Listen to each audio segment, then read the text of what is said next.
Before the Grand Canyon was a national park, before rangers walked its rim, and before the highways brought millions of visitors a year, the Hopi people were already telling a different kind of story about it. Not about the canyon's beauty, about what lay beneath it.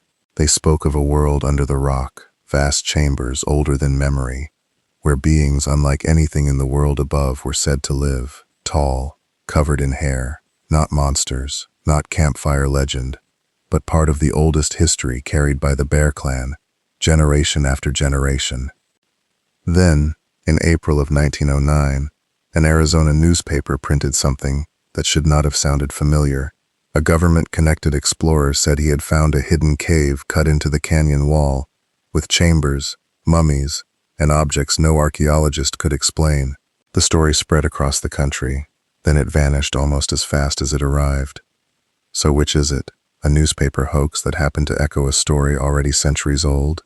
Or two records, one spoken and one printed, describing the same place from two directions that never should have met? To answer that, or at least to get close, we begin with three kinds of evidence. The written newspaper record from 1909, the oral tradition the Hopi have preserved for far longer than that, and what modern archaeology and geology actually know about the inside of the Grand Canyon. None of the three settles the question on its own. Taken together, they leave us with something more interesting than an answer. They leave us with a genuine gap in the historical record, and we're going to sit inside that gap for the next 20 minutes, because that's where the real mystery lives. Long before the first Spanish expeditions ever reached northern Arizona, the Hopi were already the keepers of one of the oldest, continuously told origin stories in North America. According to Hopi tradition, the world we live in now is not the first. Earlier worlds existed before this one, and each ended in catastrophe. After each ending, the people who survived were guided to safety and eventually emerged into the next world, a new age above ground. This idea of emergence sits at the center of Hopi belief, and it isn't treated as metaphor, it's treated as history. The place where the last emergence happened has a name, the Sipapu, a sacred opening connecting the world below to the one we're standing in now. Unlike a lot of creation stories, which describe some symbolic afterlife or a heaven detached from geography, the Hopi tradition ties the story to an actual place in the landscape of northern Arizona. What happened before that emergence is where things get genuinely strange. The Bear Clan, which has preserved much of the oldest Hopi oral history, describes beings who were already living underground when the ancestors arrived. The Hopi call them the Ant People. It's a name that undersells what's actually being described. These were not insects.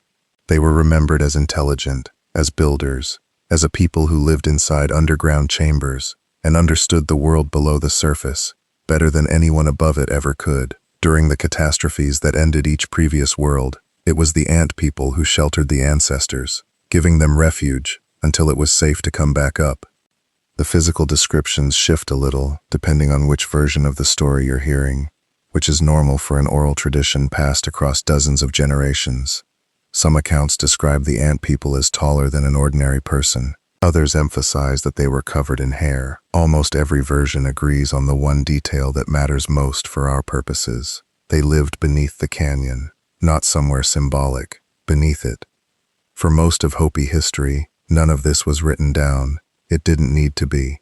It was carried the way oral tradition is carried, recited, remembered, passed from elder to child, long enough that by the time anthropologists in the 19th and 20th centuries began recording Hopi oral history, the Ant People and the Sipapu were already ancient elements of it, not something invented for an audience of outsiders.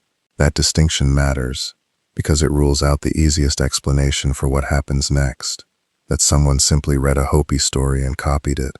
The Hopi villages of northern Arizona are themselves part of that credibility.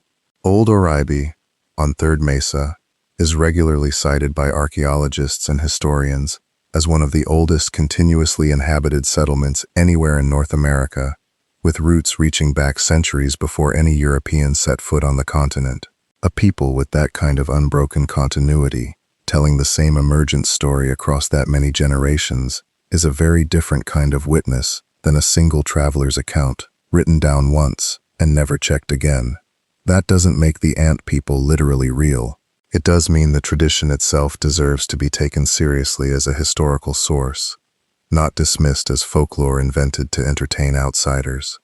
Before we get to the newspaper, because that's next, if you're the kind of person who likes documentaries that dig through old records, oral history, and the archaeology connecting them, it's worth subscribing. This channel does one of these most weeks, and the next one is usually just as strange as this one. By 1909, the Grand Canyon was not exactly unknown territory. John Wesley Powell had run the Colorado River through it by boat back in 1869, and again in 1871, producing the first detailed maps and surveys of the gorge. Those expeditions were dangerous, and they made the canyon a place of real scientific interest by the turn of the century. Not just scenery, but mapping a river from a boat and mapping the thousands of feet of cliff above it are two different problems, and most of the canyon's vertical walls, and whatever they contained, remained essentially untouched by any systematic survey. On the morning of April 5, 1909, readers of the Arizona Gazette opened their paper to a story that would outlive nearly everything else printed that week. According to the article, a man named G.E. Kincaid, described as an explorer on a government-sponsored expedition connected to the Smithsonian Institution, had found a hidden cave cut into the wall of the Grand Canyon. The entrance, the paper said, sat hundreds of feet above the Colorado River on a cliff face steep enough that it could only be reached by boat. It wasn't the location that made the story spread. It was what Kincaid said was inside. The Gazette described a central passage running for more than 1,000 feet, with dozens of chambers branching off it in every direction. Some rooms reportedly held grain, somehow still preserved after who knew how long. Others contained pottery, copper tools, and weapons the article said didn't resemble anything archaeologists had documented anywhere else in the American Southwest. Then the account got stranger. Kincaid said he had found several mummies inside the chambers, seated rather than laid flat, wrapped and preserved. Nearby, according to the article, were statues and carved figures whose style looked less like anything from prehistoric North America and more like art from Egypt or Asia. Covering the walls, the paper reported, were symbols and inscriptions that neither Kincaid nor the expedition's archaeologists could read. 4 days later, on April 9th, the Gazette ran a second article expanding on the first. To a reader in 1909, with no internet and no way to instantly check a claim against a database, this didn't read like a hoax. It read like the announcement of a discovery that could rewrite what anyone thought they knew about the ancient Southwest.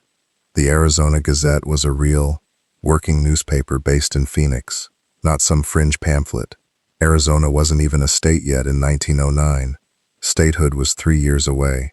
An explorer's report could get published this way with barely any checking, because a newspaper's only real way to verify a traveling explorer's claim was to take his word, or the word of whoever vouched for him. That's part of why the story worked as well as it did in the moment. It's also part of why, more than a century later, it's still hard to fully dismiss or fully believe. And then, nothing. No photographs of the chambers were ever published. No artifacts turned up in a museum collection. No follow-up scientific report ever appeared. The story that seemed built to dominate headlines for months simply stopped being written about. As interest in the story grew, and it has grown steadily across more than 100 years now, researchers started asking the obvious question: if an expedition like this really happened, where are the records? The Gazette article had named 2 people specifically, G.E. Kincaid as the explorer, and a Smithsonian-connected archaeologist named Professor S.A. Jordan, credited with helping identify what was found inside. The Smithsonian Institution has answered that question directly, more than once. It has no record of a G.E. Kincaid ever being employed there, no record of a Professor S.A. Jordan connected to any expedition matching the one described, no record of any artifacts resembling what the Gazette described, no mummies, no inscribed tablets, no copper tools traced back to a Grand Canyon cave. For a lot of historians, that's the end of the conversation. Case closed. Elaborate 1909 fabrication. Move on to the next story. But there's a wrinkle that keeps this one alive. The newspaper itself was real. The April 5th and April 9th editions of the Arizona Gazette do exist, and researchers have confirmed both were published exactly as described. Nobody disputes that the paper ran the story. What's disputed is whether the events inside it actually happened. There's also a piece of legal context worth knowing. Only 3 years before the Gazette story ran, Congress had passed the Antiquities Act of 1906, giving the federal government direct authority over significant archaeological discoveries made on federal land, and the Grand Canyon already sat under that kind of protection. A find on the scale Kincaid described should have triggered federal interest almost immediately. As far as the surviving historical record shows, it didn't. Some later researchers turned up scattered references to a man named G.E. Kincaid in other historical records from the period, nothing that confirms the expedition, just enough to suggest the name wasn't invented out of thin air. Others have pointed out that archival collections from this exact period have real, documented gaps, for 100 ordinary reasons that have nothing to do with cover-ups. None of it, on its own, proves anything. More than 100 years later, the story sits almost exactly where it did the week the second article ran. Either the Arizona Gazette printed one of the more detailed archaeological hoaxes of its era, or it reported on an expedition whose full paper trail has simply never resurfaced. Here's where the two threads of this story actually meet. On one side, a 1909 newspaper account describing hidden chambers cut deep into the Grand Canyon, a long branching passage, preserved remains, an underground world nobody above ground knew existed. On the other, a Hopi oral tradition, older than the newspaper by generations, describing an underground world beneath that same canyon, home to beings who sheltered the ancestors through catastrophe. A newspaper describes hidden chambers. The Hopi describe an underground world. The newspaper reports preserved remains and passages nobody had mapped. The Hopi remember beings who lived below the surface before the present age even began. None of that proves the Kincaid cave was real. Parallel details between two sources can be coincidence, and coincidence is a real thing, not a cop-out. But it raises a fair historical question. Could a newspaper story from 1909 and an oral tradition preserved for generations before it be pointing at the same physical place, even if neither one gets the full picture right?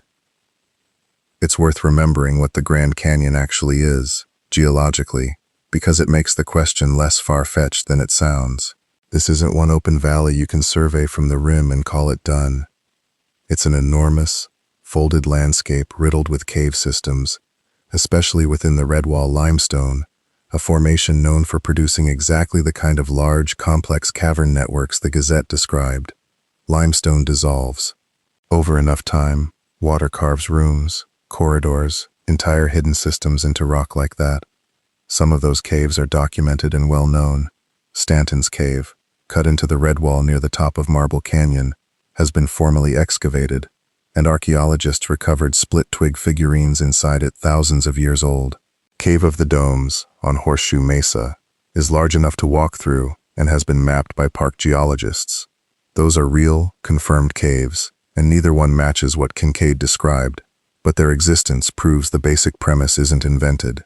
This canyon does hold large limestone cave systems capable of holding exactly the kind of chambers the Gazette wrote about. Significant sections of the canyon's cliffs and cave networks, even with modern equipment, still haven't been comprehensively explored. There is more unmapped space inside that canyon than most visitors standing at the rim would ever guess. It's also worth being honest about how these parallels get built. Once you know the ending, a hidden cave, a lost civilization, it becomes easy to read echoes into any old story that mentions caves or underground beings, whether or not those echoes are really there. That's a mistake worth avoiding here. The parallel between the ant people and Kincaid's cave isn't in the fine details. Kincaid never mentioned tall, hair-covered beings, and the Hopi tradition never mentions carved statues in an Egyptian style. What lines up is the broader shape, an underground world, beneath this canyon, older or stranger than anything visible from the rim. That's a real point of overlap. It's also close to the only point of overlap, and it's worth not pretending it's more than that. More than a century has passed since the Arizona Gazette printed its story. Geologists have spent decades mapping the canyon's rock layers. Archaeologists have documented villages, trails, and thousands of real artifacts across the region. And still, the April 1909 account has never fully gone away, no matter how many historians have tried to close the file on it. If the article described a real expedition, the obvious questions remain unanswered. Where are the field notes? Where are the photographs Kincaid would have needed to justify the expense of a Smithsonian-connected trip? Where did the mummies and the copper tools go? If it was invented, the same questions cut the other way. Why write it with this much specific, checkable detail, in a real newspaper, under a real byline, when a vaguer story would have been just as easy to publish and far less risky to get caught faking? What's left is a set of fragments that refuse to resolve into either answer. A newspaper account, a Smithsonian denial, repeated and consistent, a canyon full of thousands of documented caves, most of them still unexplored, and an indigenous tradition that predates the newspaper by generations, if not centuries. In the year 2000, the Hopi Cultural Preservation Office issued a formal statement about sacred places within the Grand Canyon. It's worth being precise about what that statement did and didn't say. It did not confirm the Arizona Gazette story. The Hopi Cultural Preservation Office has never endorsed the Kincaid account. What it did was ask that certain locations inside the canyon, considered spiritually significant, be left alone, rather than treated as sites for public investigation. Not an invitation to search, a request for respect. It's possible that ends up changing. Cave surveys today use tools nobody had in 1909 or even in 2000. High-resolution LiDAR scanning, remote sensing equipment that can map a cavern without a person setting foot inside it, and small teams of trained cavers who go into sections of the Redwall Limestone that were simply inaccessible a century ago.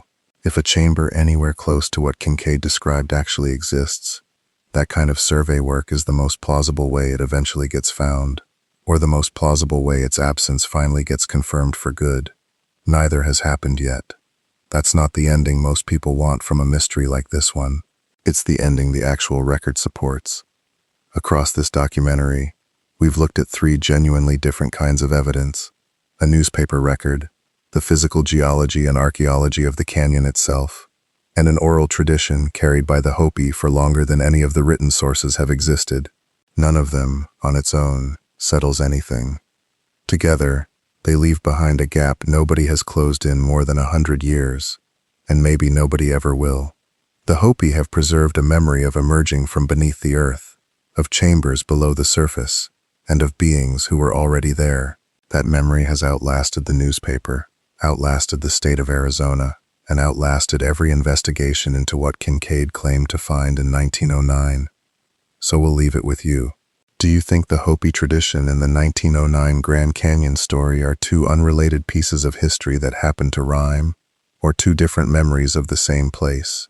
Tell us what you think in the comments. And if you want more documentaries like this one, subscribe, because there's another one of these on the way.